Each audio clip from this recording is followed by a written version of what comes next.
right. It's 10 o'clock. Oh, okay, we're on the hour. Hi, everybody. We're bringing this webinar from both Zoom and live on LinkedIn. Actually, more people that sign up through LinkedIn, which is really wild to me. But in any case, should be a good audience today. I've already got our first question, Sean, which I haven't prepped you on. But I think you'll be able to answer it. Just Yeah, I mean, as a localization manager, you have to be ready for everything right at the beginning of the day, right? So that's we right. all know that. That's right. Okay. Yeah, As long as I can answer it in English, that's fine. Yeah, I went and printed it out because I got tired of transcribing it, so I wasted a tree on it. But all right, well, everyone, while we're all coming together, let me just add a little bit of info here. Please pay attention to the Q&A button within the Zoom controls. I always encourage people to use that Q&A button as soon as a question comes up, or if it's easier for you, write it down, whatever it may be. But when you have a question, if you're like me, you end up thinking about that question and missing the rest of the webinar. The other thing that happens is people forget their questions as they go. So I always encourage people, write it in the Q&A interface right away. I won't be looking at those live during the webinar. We'll take those questions at the end. So by now, everybody should be fairly familiar with using Zoom, so I probably don't have to give instructions there. With that, I'm going to start in just a second. People are still signing on. First of all, just give a little background. We provide these webinars almost every month. It's like every month and a half, something like that. We actually have the next one in October already queuing up, and you'll get email about that. That's going to be with Lucio Gutierrez, who is really good technical whiz. He's led the technical side of localization and internationalization at both Intuit and Workday. He's currently writing software for day trading, which is pretty cool. But anyway, long-time fan and collaborator, even with our development team. So good guest to have next. So with that, I'm going to bring us to this webinar. We have as our guest Sean Kinsell. Sean has led localization at Medidata. He's currently available if a large enterprise is looking to hire somebody. Sean unfortunately got caught in a lot of the layoffs that have happened in our industry. But in any case, he's a wealth of knowledge. He's taken on, his story is really quite good. He's taken on a lot, and we'll be going into that in detail. As far as Lingoport goes, just visit lingoport.com. So we have software for internationalization, continuous globalization, automation, lots of complexity there, lots of enterprise scalability and really fast onboarding, context, all kinds of cool stuff to help localization go faster between software development and localization teams. All right, with that, we'll get started. If you're later than this, then too bad. We have a couple of chats that make sure, yep, okay. Oh, Lucio's there, cool, nice. All right. Sean Kinsell, he goes back a ways, like many of us. He's one of the experts in the industry. He spent 14 years at Medidata serving localization. And if you don't know Medidata, they provide all this platform for supporting life sciences research. There's a lot of regulation around that. How you prove your results, how do you prove the efficacy of medicine and the like. I think this interesting fact is good. I know Sean's Japanese is pretty good. So maybe someone wants to ask him a question in Japanese later on and put him on the spot. I charge extra for that. All right, very good. All right, well, let's get into it. We have a bunch of questions, and then we'll take QA at the end. All right. Sean, what were your strategies to advocate for localization within metadata? Sure. So, thanks again, Adam. Thanks to Kate, who's also on for inviting me. I mean, this is obviously a big topic for all of us who work in localization in Mhm. the intersection of tech and life sciences. Uh, you know, just the special, the idiosyncratic things about our space in the industry. Let me just start by saying, especially with this question, because it's so wide open. I doubt I'm going to be saying a lot that's sort of new, unprecedented wisdom. I think a lot of times what happens to us in localization, especially in a highly regulated industry like life sciences, especially when we're also delivering technology, is we get so busy keeping the lights on and making sure that the deliverables get delivered, that we lose track of what we were trying to accomplish strategically until our line managers ask about it at the end of the year. And then we're like, oh, yeah, but we did process 6 million words. So what we tried to do at Medidata, in the 8 years or so that I was running the program, was we used basically three interrelated kind of background approaches that I think ended up really bearing fruit. And the first was that we tried to set up localization as a value driving function. And when I say value driving, I don't just mean that we create value for the organization. Every function, every role in the organization does that, or it would be eliminated. Let's hope. I'm talking about localization as a function that makes important strategic decisions that materially affect the value that we offer to our customers and how efficiently we operate as an organization to deliver it. That we're not just passive stakeholders in decisions about products and resources, but we are active strategic stakeholders. Now, a lot of the advice that's available about how to make yourself a strategic partner is about how to quantify the extra revenue that you can get from developing your localization program, or how much revenue your localized offerings are bringing in. Um, that's a great approach if you can take it.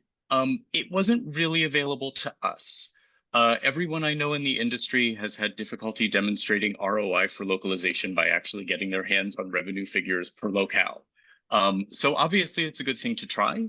You can ask your sales team, your services teams, see whether your analytics team may already have those figures because they compiled them for someone else, and they can allow you to drill down by language. But what we had to do was a little different. So the first thing to do, if you haven't done this already, I don't want to sound like your third grade teacher, but again, uh, it's really, really easy to lose sight of your strategic aims when you are keeping the lights on, when you have so much actual project work all the time. So make sure, if you don't have already, have yourself a dumpster file set up for notes and make sure that you're always using it. We all know that writing things down is the best way to be sure they don't get lost in the shuffle. And in localization, there is so much shuffle to get lost in. Every day you've got feedback and requests to translate product decks into a new language and all of that. So what I did, what I've done is I've basically just used a Google Sheet. You can use something snazzier if you want, but I have three basic tabs. So first, I had a tab for data about wins and pain points, just as they come up. So, our work is inherently cross-functional, and we have little bits and shards of information flying by us pretty much daily, right? From emails and direct messages and project updates and meetings and stuff. But we can't use it if we don't keep track of it and synthesize it. So whenever one of your engineers says, hey, this coding error in the localized files cost us an extra 10 hours of work, note it down then and there. When your customer success team says, hey, that customer in France was really relieved that you were able to publish the new e-learning course simultaneously with the English version so their users could get up and running right away. Note that down, and follow up and ask for details if you need them. If an IRB said something good about some, supplement that you provided, note it down. But make sure you're doing it in the moment, because we all know what happens when your CTO says, well, what's the size of this problem that you're bringing to me with not having our source content written for a global audience? What really is the problem with that? It's inconvenient for you, obviously, your localization, but how is it a drag on the organization? If you don't have your data ready, then what you have to do is go back and try to reconstruct problems from 5 months ago, and you end up with guesswork. It's happened to me, trust me. But once you're actually keeping good hard numbers as you go, even if it's just in a single undifferentiated list, you're going to find dozens of ways to use them in presentations, in review meetings, in reporting. You'll know that you're on top of your performance and you'll look on top of your performance. So another tab that I have is for following up on communications. It's really easy to send inquiries or requests to colleagues about strategic stuff that's not important today, and then just kind of forget that they haven't responded, because every day new fires do come up to put out, right? So if I'm getting in touch with a colleague about something that's important to localization but may not be important to them, we want a team to start delivering files differently or something like that, I always note the date and topic so that I can see that, hey, now a week has gone by, it's time to follow up. I need to DM them or try calling them at their desk instead of emailing again. Maybe you're the sort of person who can keep track of that kind of thing in your head. If so, great, but I can't. I have to write it down or I won't remember. And then the third tab that I always keep is for things that need to be documented. Whether that's in the style guide for a particular language or in your terms database or your process documentation. We're a really highly regulated industry and we produce so many kinds of deliverables. Even if you're a SaaS company, obviously you're not just producing UI strings. You've got your documentation, you've got your training courses. Again, you've probably got things, maybe screenshots for IRBs, all of these sorts of things. And you really want to make sure that when someone shoots you a question and you're answering it, you jot down the topic and make sure that it's ready, for you to codify, to put into whatever internal documentation you use, so that next time you can, you have your answer right there and you can give them a link to it. It's much more powerful that way than just always answering questions on the fly. And then every week, I always did it at the end of the week because most of our major stakeholders were Asia Pacific, and they had already started on their weekend, and they were no longer sending questions in real time. So I took a look at the things in my 3 tabs, saw where I needed to follow up, and maybe, again, call a colleague at her desk rather than following up with another email.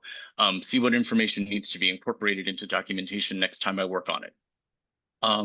And, again, if you're collecting all of this wonderful information and looking over it every once in a while, documenting where your value comes from, really, really important. I used to just kind of assume that everyone had extensive program documentation, but when I ask other people in localization, they often say that theirs is a bit thin. Again, putting out fires is a higher priority.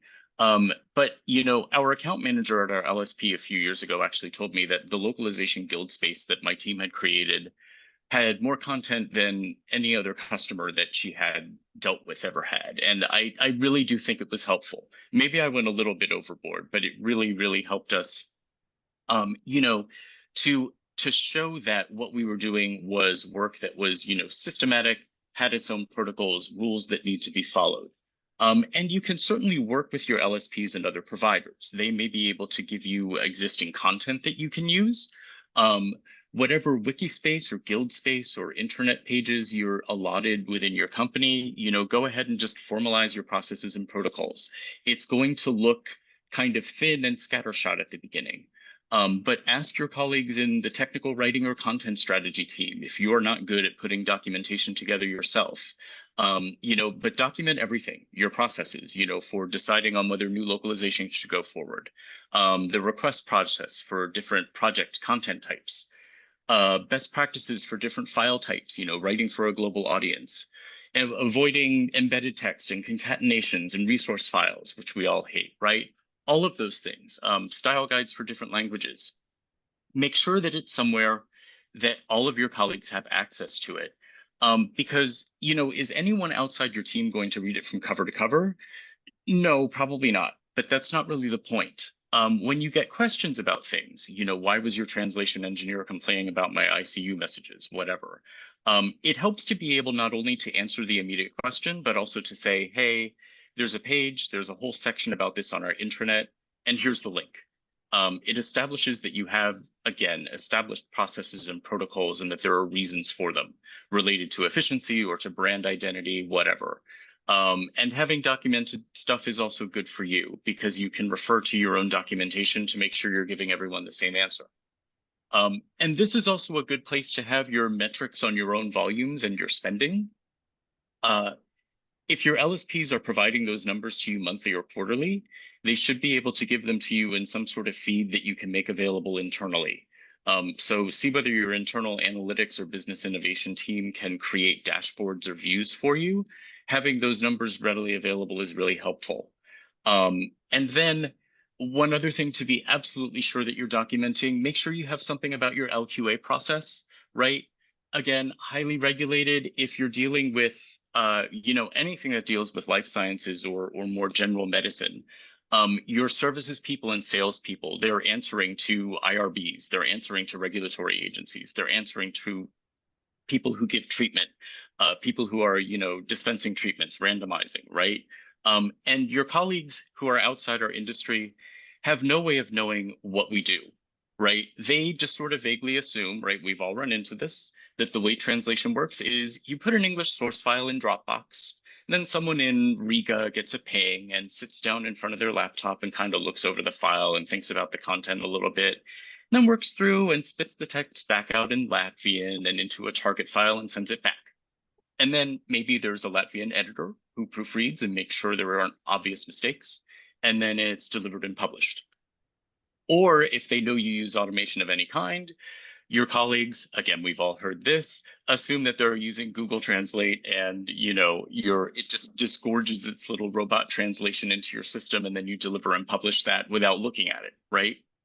So, and lots of questions, especially when there are quality issues, center around just those assumptions, right? I mean, I think that's even more true in life sciences than it is probably in other industries.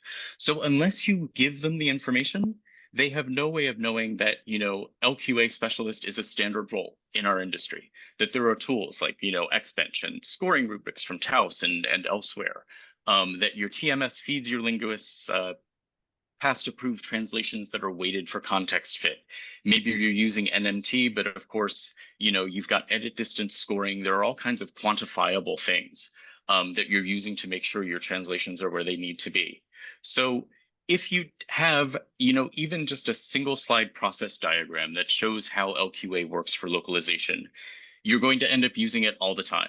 And it helps to demonstrate that what we do, isn't just kind of coordinating translator schedules, that there's a lot of really good hard content work that goes into it. And then the other thing that I think is really important is when people are trying to position localization well in their company, I think, it's very easy just sort of to look at top management and say, okay, what do I need to tell our CTO? Or what do I need to tell our executive vice president of product? And those people are obviously important. They're big decision makers. But it helps if you start also by strengthening your horizontal relationships. So, kind of look around you, not just upward. You can make a lot of headway by strengthening your working relationship with other teams throughout the organization, because localization is not the only team that gets treated like an afterthought and left out of decisions that it should really be a key stakeholder in, right? And then has to clean up the mess that results afterward, right? So start getting in touch with teams like your legal team, your compliance team, your organizational controls team, information security. You would think that in our industry, with life and death situations sometimes hinging on what our products deliver, that those teams would be super powerful. But a lot of the people I know who are in like information security say that they have the same problem we do of trying to chase people around to make sure that they're doing what they're supposed to do, that they're filling their forms out, whatever. Talk to your training and instructional design people, your tech writers, your tech content people, who also touch the actual content of the products that you create. Go to HR, your UX team, maybe your process and validation team that owns the SDLC in your company. Find out for each of those who your obvious business partner would be. And you don't want to just go and say, hi, we're localization, we'd like to cooperate with you, because that doesn't really tell them much, right? But if you go in and say, look, we're doing an internal audit of our processes. And of course, you should be doing an internal audit of your processes, right? Making sure you're aligned. And I'd just like to know, are we are we aligned with your guidelines? Is there information that we can provide? So if it's procurement, have we filled out, the correct form on all of our vendors, or are we using one that's outdated? Same sort of thing with your global compliance services people. Anything that will keep the book straight. Um, there are a lot of reasons to build these relationships, starting with the obvious one that it's the right thing to do. You want to be a good colleague, you want to collaborate. But there's also, as our economist friends would say, kind of an element of enlightened self-interest, right? When you are a good person to work with for marketing, a good person to work with for InfoSec, it gets them thinking about you, it gets your name in circulation cross-functionally, and your colleagues start to look out for you. So if someone is in a meeting about a new product that will eventually needs to be localized and no one's told you about it, they may actually, in the moment, this has happened to me.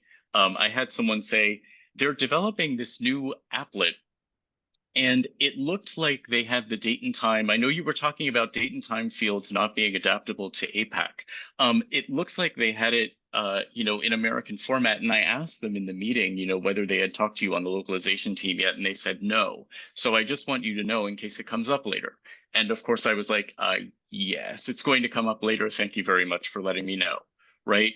So all of these things, if you develop these horizontal relationships, they help you get more information that you need. And they also make it more likely that upper management's going to hear about your function from multiple directions. I've occasionally had senior leadership tell me, hey, procurement mentioned that you've been doing a really good job with your vendor management or whatever. That doesn't directly get you the money, the budget that you may be asking for, or, another headcount, but it makes it clear to senior management that you're contributing to the organization in multiple ways that affect multiple functions. And it's often helpful later, 6 months or a year down the line.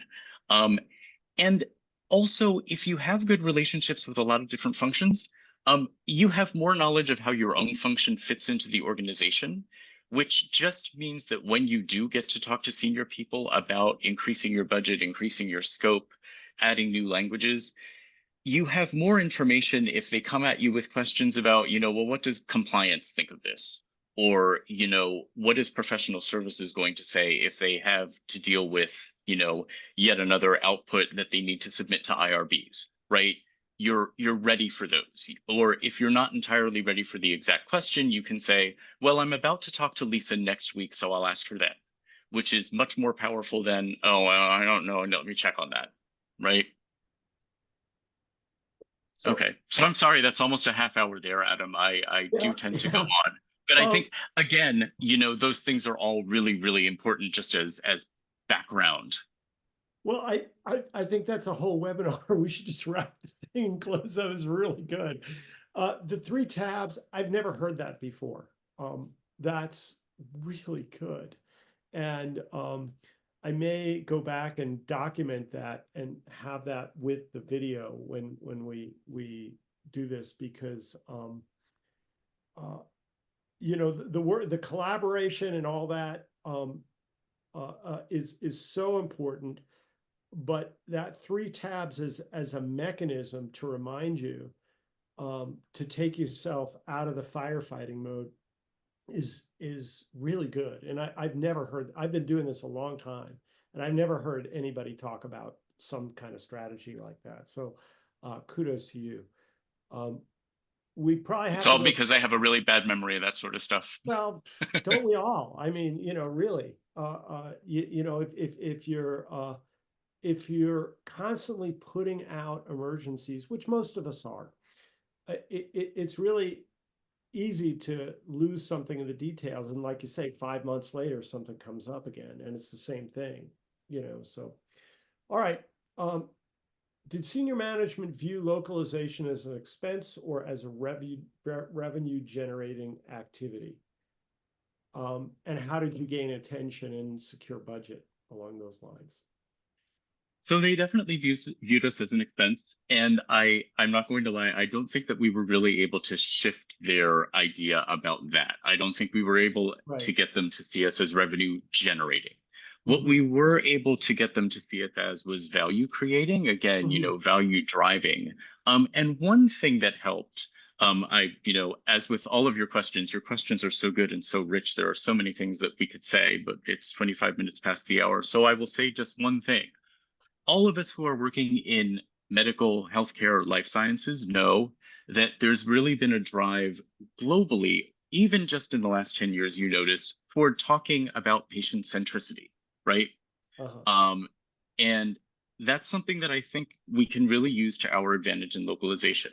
The CSA and a lot of other organizations have lots and lots of figures about the proportion of global users who are not native speakers of English, right? They need content in their native languages, or at the very least, they're going to need English that's easily accessible to them as users of English as a foreign language, right? All of the articles in the last few years about how business English is emerging as its own sort of idiolect, in the EU and in Asia Pacific. So if you're going to outdo your competitors, I think you can really argue persuasively that you need to give users their own language, their own localized date and time formats, name formats, multi-byte character data entry, all of those things that we've all been fighting for decades that only a mature localization program can do. And especially if your organization has some sort of patient centricity, I can never get that to come out right the first time, patient centricity initiative, which a lot of companies do. See whether you can get involved in it. I was about to say glom onto it, but you're not glomming onto it. It's something that's really central to what we do, right? Getting content to people in their own language. And if it's your marketing team or someone in product that's running it, get in touch with them and try to see whether you can align and argue together for the things that you need. Yep. Very good. Very good. To an extent, I think, as insulated Americans, many people can relate to, like, their boss goes to Paris, and in Paris they try to speak French, and immediately in the restaurant, the waiter or waitress switches to English because they speak English pretty well in Paris. And then the minute you go in the countryside, it's a whole different story. Sure. So it's just a funny thing, that whole business English really, it depends on where you are, and it depends on who your audience is, and all that. All right. What were some of the technical challenges the localization team had to handle? So this is more in the firefighting area, but Sure. So one issue that we ran into is that some of the new SaaS products and localization products and tools don't necessarily connect very easily to the existing tools that you're using. Maybe you're using a TMS that's been around for a while, or like our technical documentation is all in Confluence. And even if there are APIs or other connectors, very often they do need tweaking. So our response basically, and I had, as Adam, Elizabeth, I had a really, really good systems analyst. And, she basically was like, look, let's just not assume that anything is turnkey. Even if we love the functionality, even if we know that it's going to do great things for us, let's just assume that we're going to need to talk to our own tech ops people, our own InfoSec people, our own compliance people before we even flip the most minor switch, because again, they're in the same position we are. They don't like when people start using new tools and, need workarounds, and they don't find out until at the end when it's already become a problem. But I think that's the really big thing, is that, technology is increasing so rapidly and developing so rapidly that fitting it into your existing systems often takes longer than you expect it to. Okay. Even if eventually it does save you time and money. So you're building a team. What skills do you look for? Well, so we were using an LSP, so we weren't actually hiring linguists or anyone like that. What we made sure that we did was in our internal team, we made sure that we had both content knowledge and systems knowledge, right?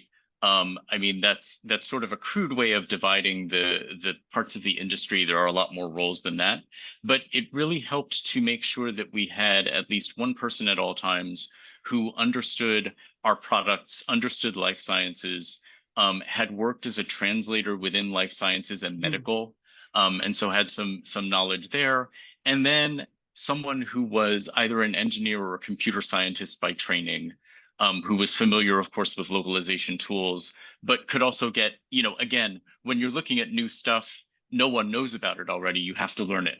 mm, But if you're a technologist, then your learning curve is going to be much less steep. And it was really helpful to have that. good, good. Uh, Now, a lot of organizations have localization teams have a little bit of an opposition going on with development teams, and software development is pretty near and dear to Lingoport's heart. But how is the relationship between development and localization at Medidata, and how did you handle that? Um, on a personal level, we got along with everyone just great. On a on a work level, Medidata, like a lot of tech companies, has a federated model. So there is no like head of product who basically tells all the product teams, all of the different portfolios what they're going to do, Mhm. which means that we, and again, I'm assuming a lot of you in the audience are in the same situation, we pretty much had to take our show on the road anytime we wanted to make a change and talk to 5 or 6 different portfolio leaders and then up to over a dozen product teams about what we were trying to shift. And I think one thing that really helped, which as I was, I said right at the beginning, this is so obvious that I don't know why I didn't think of it the minute I took over the program. But once we made the shift, it really, really helped to open doors for us, was just to speak to people in their own language, in terms of engineering and project management.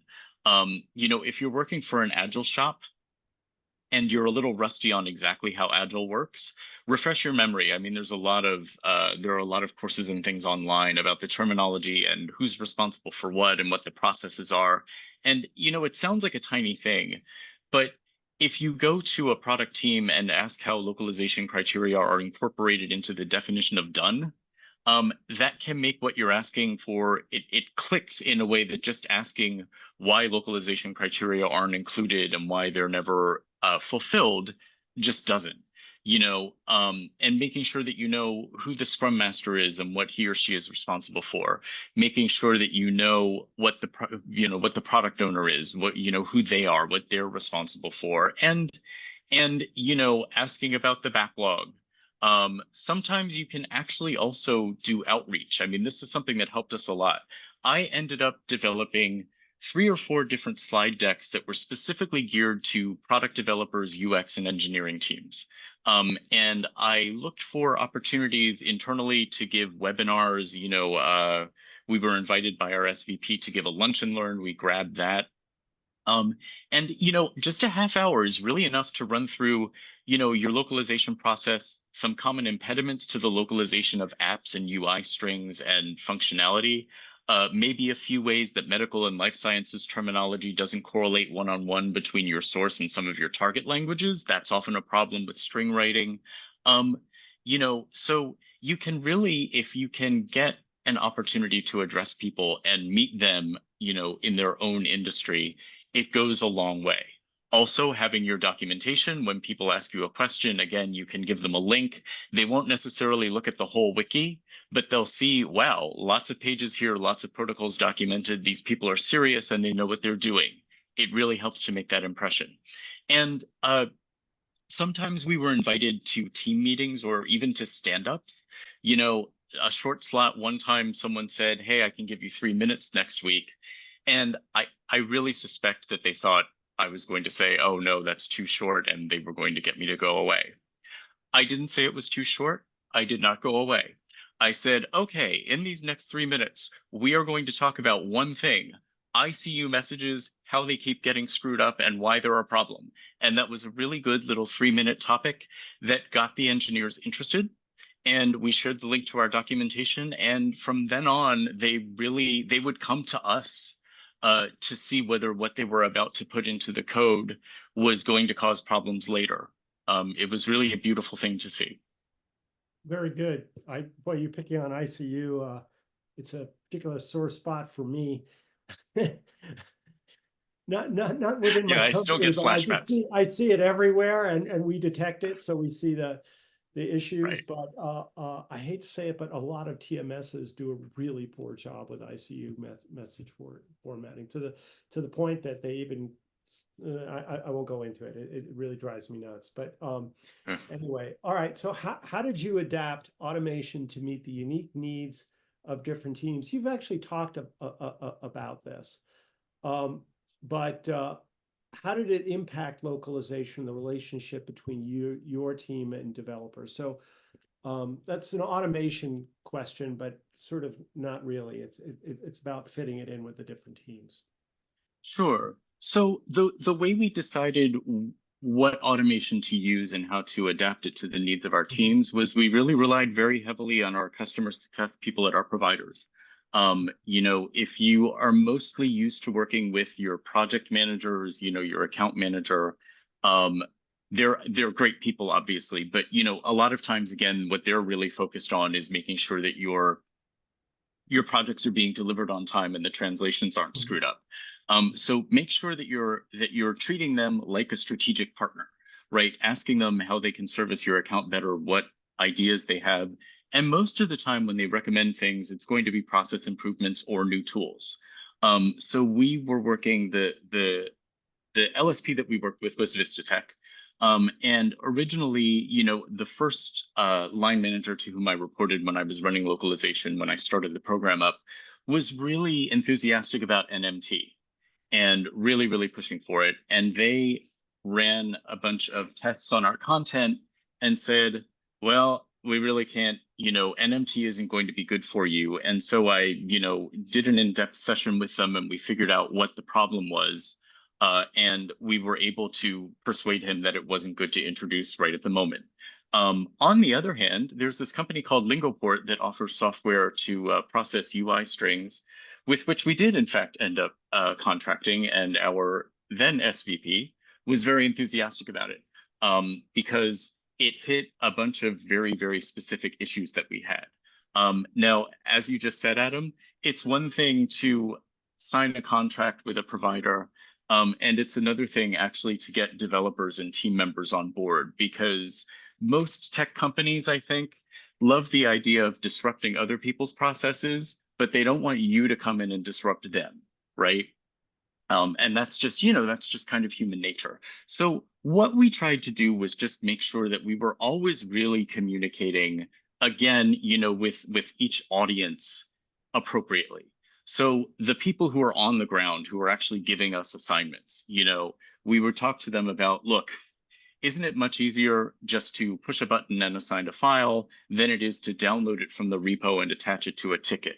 Yes. Well, we've got something that's going to help us do that. Let's see how we can implement it. And then for the product owners and the scrum masters, the people who actually make decisions about what's going to happen from week to week, because that's where things actually get on the schedule, right? We talk to them about, look, the rework that we do, we're not going to be coming back to you with things that have been published but are wrong that we're asking you to fix. And the development engineering team, when it's running its linter, isn't going to catch things that don't work because we'll have caught them right at the beginning of the process. But as always, just the simple but very effective practice of making sure you're thinking really about what the value is to the audience you're addressing and focusing right in on that and making sure that you get buy-in from them there and Yeah, moving yeah, forward was the yeah, way that we did it.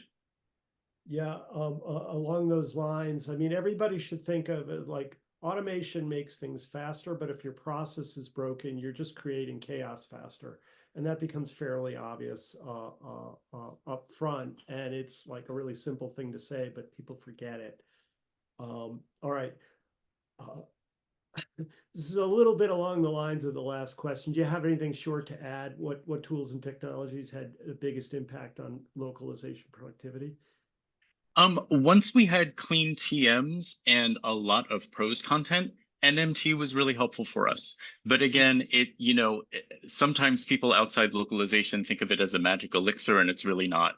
So Mhm. if you're trying to make that decision, make sure that you work with your LSP to run the numbers on your content. They'll have lots of good information about, your edit distances and things like that. Obviously, having a TMS, I think everyone has a TMS at this point. But if you're still working with manual files, please contact anyone, XTM, Trados, whatever. And then another thing so that's all the stuff that I think pretty much everyone knows about. I think also one thing that was really really helpful for us was that Vistatech, our LSP, had its own query management system. And it was very similar to something that you'd make from SharePoint. But what it meant was we were able to track every single question that came from the linguists, from the instructional design team, from the technologist, everyone. And we were able to categorize them, see where the patterns were, see who was asking about what. Were there questions from 5 different language teams about the same string? And it really, really, really helped us to refine our processes and reduce chaos. Got it. Got it. All right. I'm going to try to wrap this up in um, like 5 minutes. Let's go to this question 9. Skip a question here. Um, Can you, this is a time to talk a little bit about some of your successes or any particular market revenue wins. You mentioned it's hard to track the revenue, but I know you track successes because that was part of your 3 tabs. So Sure. is there something So, you want to well, a talk? lot of what we were able to do, yeah, sure. I mean, a lot of what we were able to do was to decrease turnaround time while increasing quality. Mhm. And, according to, again, using just standard metrics. And also, I mean, it's a little bit informal. We don't actually have a CSAT rating system for our customers, but because we have a close relationship with, especially our services team, the implementation consultants, the solutions Mhm. architects, we got a lot of good on the ground information about, wow, they were expecting this new patient facing application to be a really, really difficult launch, but the localized piece of it was actually much smoother than they expected. And that was, after we began using Lingoport. Uh, but otherwise, again, I think we we mostly just saw, rather than a specific product where there was an obvious real, gem of a launch or something, what we mostly saw was that everything was working better and there was less confusion, there were fewer needs for rework, there was less of, engineering coming back with us and saying the file blew up the sandbox, that sort of thing. um we did definitely have, a few things that were very noticeable to top management that worked well. But overall, I think what being strategic and changing our processes and bringing tools on board allowed us to do was mostly just to make sure that customers were happier overall with the offerings that we were providing. Got it. Very good. All right, we're going to move into questions here. Um, we already have a whole bunch on the Q&A I interface, see that, yeah. so I tried to leave a little extra time for that. But the first one, I have to say, came in even before the webinar started. I think last week. Some of you might know Daniel. He's does outreach for Lingoport. But he was asking people who registered if they had any questions in advance, and this question came in. When I say they, I mean Medidata. So here, how do they go about researching if the medical laws are different in a new country they localize to? Do the translators do that? Does the company do it beforehand and adapt the English source text for the target market and have that adaptation translated? So it's really about the legal side, and Sure. uh, uh, how that might affect your localization process and who does that. Yes, very good question. And I think there's another one in the Q&A that's about what if you have software that was designed and published years ago and now you have to adapt it to changing regulations. And so Mhm. they're both sort of similar questions. So in our case, um, the number of times that the development teams actually changed or adjusted the source text and functionality for specific regional regulation was relatively low. Um, it depended on the product, but for the most part, I think we were we cooperated very closely with our legal team. So if we were going to be going into a new language, we let them know. And then yes, our LSP, I don't know, I don't think the translators did it. But our LSP, we were working specifically with their life sciences division.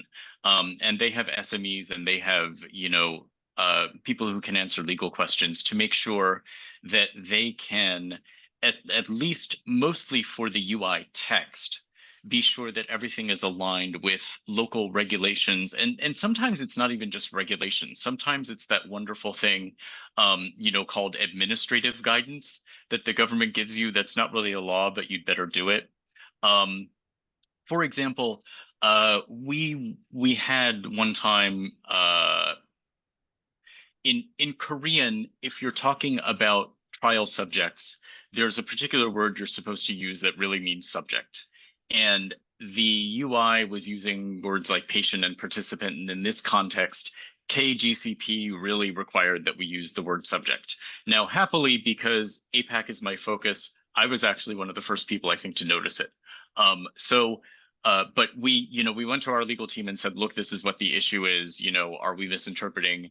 And then we went to our LSP and said, hey, we think that this is what needs to happen. Can you please have your SME verify, someone from the industry? So a lot of it, I wish I could tell you that there was a very systematic thing, like there was a specific person who was our contact on legal who handled all of it and, worked with all of their counsel worldwide. But it really was mostly just having a good sixth sense for the kind of content that was likely to cause difficulties in different Mm. regions. And we did, in fact, a few times have cases in which we had an app that had been designed and published several years ago, and we were moving into a new territory, or regulation had changed in an existing territory, and we needed to request a change to UI strings. And we didn't really have all that much difficulty with it because when you tell development teams that you're going to bring the law down on them if they don't do what you ask, that gives them a little bit of an incentive usually. But we always did make sure, I mean, I'm saying that jokingly. I hope everyone knows we would never go to our development teams as colleagues and do that. But we always did make sure that we had talked to, that we had a written message from our LSP's legal advisors that look, this is why you need to do this other thing. You have to say user ID, you can't call it email because it may not be an email or whatever. Okay, very good. Very complete answer. All right, first question on this list. We must have a style guide in each language, but do we need an English style guide as well? I very much recommend having one. It's probably your marketing team that owns the overall company style guide. So find out who is the owner of the company tone, voice, and vocabulary, and work with them. And yes, if your development teams very often don't seem to understand, garbage in, garbage out when it comes to translations, but you're going to be fighting an uphill battle through mud for years if you keep getting strings, if you keep getting functionality that are not geared to a global audience. So you may not be able to call it a style guide. Your marketing team may really want to keep ownership of that, but you're probably going to be able to develop guidelines for writing for a global audience, or writing to make it easy to translate. Stuff like don't be super informal, don't write error messages that don't tell the user what to not, that don't tell the user what to do afterward, that sort of thing. So yes, it's a very, very good idea to have a content guide for source content. Good, good. I'm going to do a little plug. Localizer added a string manager functionality this year, just a little earlier this summer. For that issue, so that you could inspect strings coming in, see if you've got some non-conforming, what we'll call it developer English. There's a lot of Figma tie-ins as well, so you can catch that Oh, even fantastic. further, yeah, upstream. But you know, it also assumes you know there's the whole fight of who can edit a string also, and so we try to stay out of that. But if you have GitHub permissions right now, you can edit it, and we're looking at giving the localizer a little bit more permission to edit it also as well. But that's a whole political battle within the organization. Anyway, next question here. Could you speak to localization and linguistic validation and any of the complexities there? Do you Sure. understand the question? Because that could be taken a few ways to me. Well, When you say validation, you mean QA or? I'm assuming that what Glenda is asking about is sort of after review and delivery, you Mhm. have your well, not delivery, after your review, your third linguist, you have your LQA process, and then delivery, you should have at least some sort of ICR equivalent, right? Mhm. And Mhm. um, you're saying validation of the localization and linguistic validation, but I would include the validation of the actual files because as we all know, files often get corrupted as they're moving through your localization process, unfortunately. So yeah, I mean, I think the complexity is uh, that a lot of your content creating teams, once you get the deliverable back and give it to them, they're going to want to consider it finished. Right? When what you really need to do is load it onto a sandbox or other lower environment and look at it in context in order to make sure that it's ready to publish, right? That's how you find out not just whether the strings are okay, but whether the file works, whether there are, content column widths that are weird or things like that. And I think the the best way to combat that, to get the dev teams and the engineers on your side, is kind of what we were talking about before. Whenever it becomes a problem and your engineers come back and say, we had to spend 5 hours fixing this because of a stupid apostrophe, note it down. And once you've got a list of 5 or 6 of those, you can really start going to your team leads and saying, listen, we need to approach this systematically because we're losing, a few hundred hours a year on fixing stuff that really should not have been a problem. It's mechanical. Mhm. Um, so Glenda, I don't know whether that was actually addressing your specific question. If you're talking about linguistic validation, like specifically for life sciences and things, then yeah, I mean, the big complexity is that beyond a certain point, you're going to need to trust your SMEs, because even people who speak about a lot of languages don't speak 150.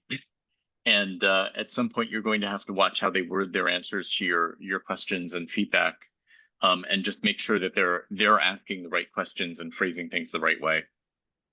Okay, very good. On to the next one here. By the way, we're 6 minutes on the hour. We may run slightly late. If people can stay, you're welcome to if we run over, but I want to get through, I really like to get through all the questions, so Sure. bear with me. All right. Do you own your tooling or did your vendor own the tooling? We actually owned all of our own tooling. We contracted through, so we contracted directly with our TMS. We contracted directly with Lingoport, and we had 1 or 2 other providers that I think we used. And then our LSP just had admin and user accounts on those with us.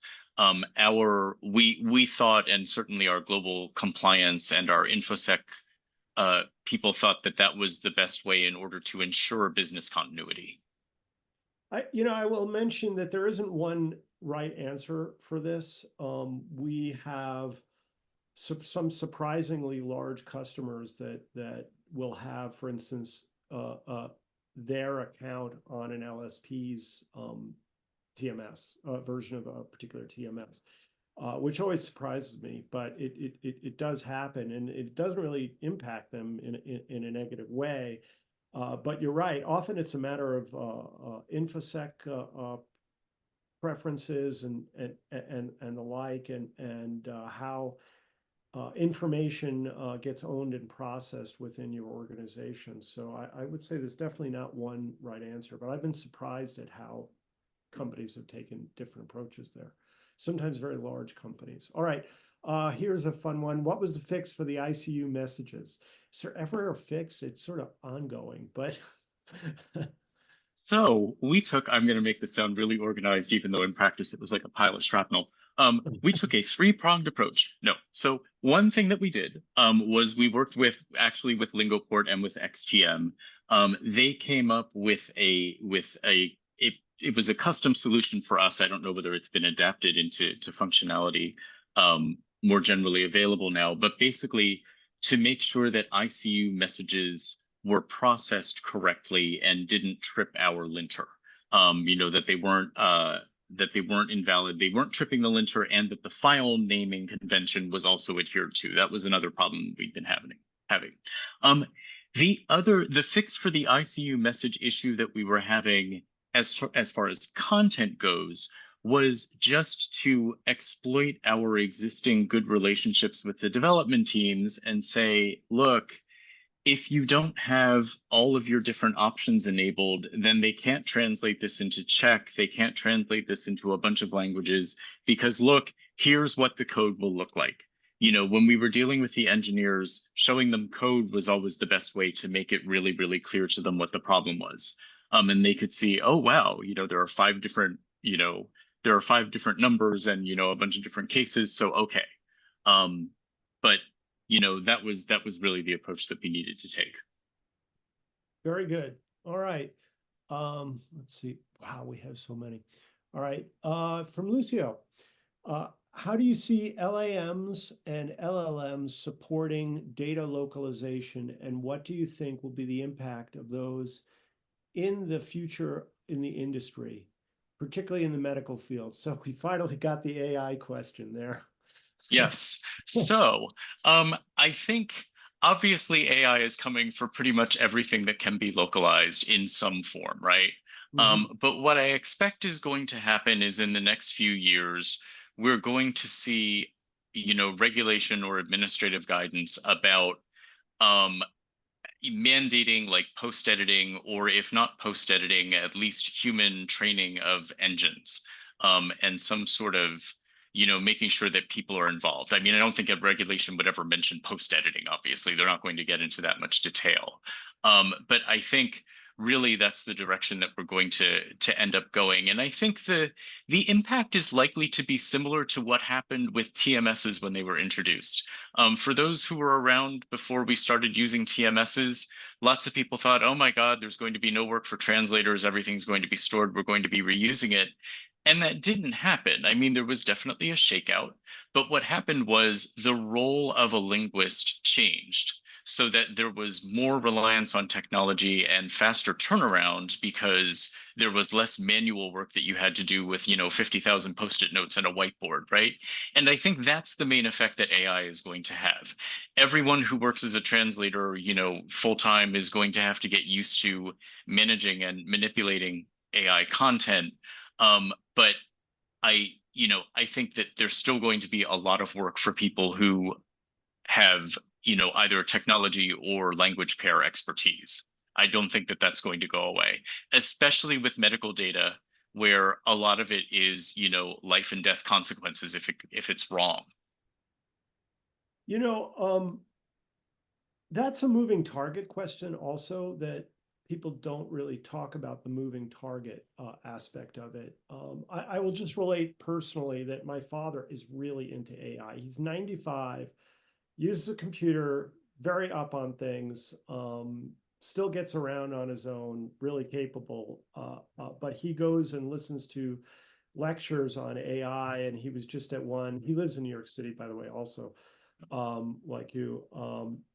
From somebody who is, like he said, like the number 4 guy on AI or something. So he'll go to various associations to hear speakers on this. He's really up on it, and he's like, in just a few years, we may have parity with humans for many aspects. So he says, you got to think of it as a moving thing.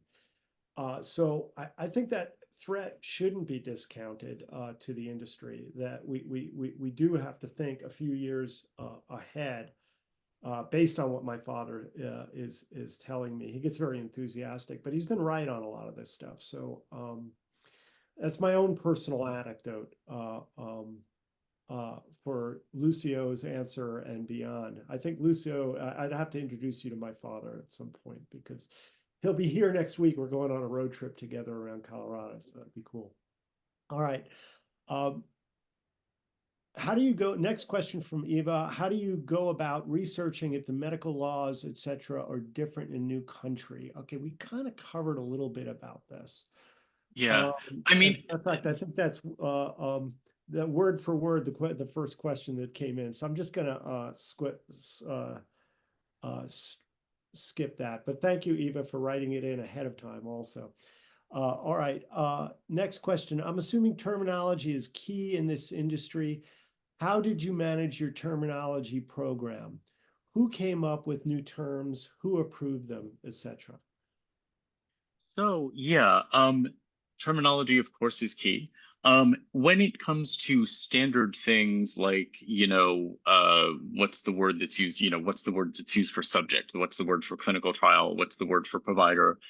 Most of the time, those either are really well attested in your target languages, or or there may be industry associations that kind of set the standard. In Japan, there's the Japan Pharmaceutical Association, manufacturers association, that we often look to. So for terms that are out there, part of the industry, but there's no definite official correlation, usually with a little bit of discussion, you can figure out what the standard terms should be. We always mostly relied on our LSP, their SMEs in the target language. And for anything that we thought might be a little bit controversial, we went to our professional services team who were in country and directly, on the ground with customers. And whenever we introduced new terms into our database, I basically gave our professional services people like a report, basically just to say, hey, these are the things that have been added that are going to be published. I don't know, Michelle, whether this is what you were asking about, but it was certainly something that came up a lot, and it probably does for other SaaS providers. Because we're all trying to be innovative, sometimes Medidata would come up with a new term that was, something that was had not been done before. A new type of functionality or whatever. And we needed to come up with the best localization for it. And for that, we always did, again, rely mostly on our LSP and their SMEs and linguists, but we always explicitly asked our marketing directors in country and our professional services to sign off. It was the sort of thing, it really only happened like 3 or 4 times a year, but just to say, hey, this particular new log form that they're trying to, make into a standard doesn't have an equivalent in standard clinical trials yet. We want to translate it this way. Is that okay for you and the customers? All right. I think that is the end of our questions. One clarification on that linguistic validation. I don't know if it changes anything. She's talking about Yeah. ECOA. You're reading what I am, so I'll just Sure. read it out loud for the audience. Actually, I meant linguistic validation as an ECOA, electronic clinical outcomes assessment. So if you're talking about the actual data input that patients or clinicians put in, like the user generated content, validating that, then yeah, I mean that's the kind of thing that if you're going to be localizing it so that it can all be like in English in your data store or something, yeah, what you would really need to do, I know I keep saying talk to your LSP, but they're the ones who should be able to come up with, they almost always have a way of they deal with user generated content from other social networking services or whatever. And they would have a process so that you could take the data that you're receiving, make sure that it's been translated by, by people with life sciences expertise, and then usually I think through the regular translation process with, translate, edit, review, and then ICR, you should be fine. All right, very good. But we, our data store didn't do that, so I don't actually have personal experience with that one. Okay, very good. Well, that's it for our questions. If you leave this webinar and had a question that you were thinking of and it comes up later, just write me at adam@lingoport.com and I'll pass it to Sean. Sean, you've been a great guest. Really appreciate you, your preparation, your thoroughness, and your answers. That's been great. And You mean I talked a lot? Yes. Thank you for no, having me. you did, but it was really good content. I just really appreciate that, for those of you who didn't see, Sean did do a lot of preparation for this, and more than what I usually see in a guest, and I always appreciate that. So thank you, Sean. And we'll be back probably October 17th. You'll get an email about that with the next webinar. And everyone have a great rest of September. All right. Take care. Thank you, Sean. Thanks, Adam. Thanks everyone for attending. All right.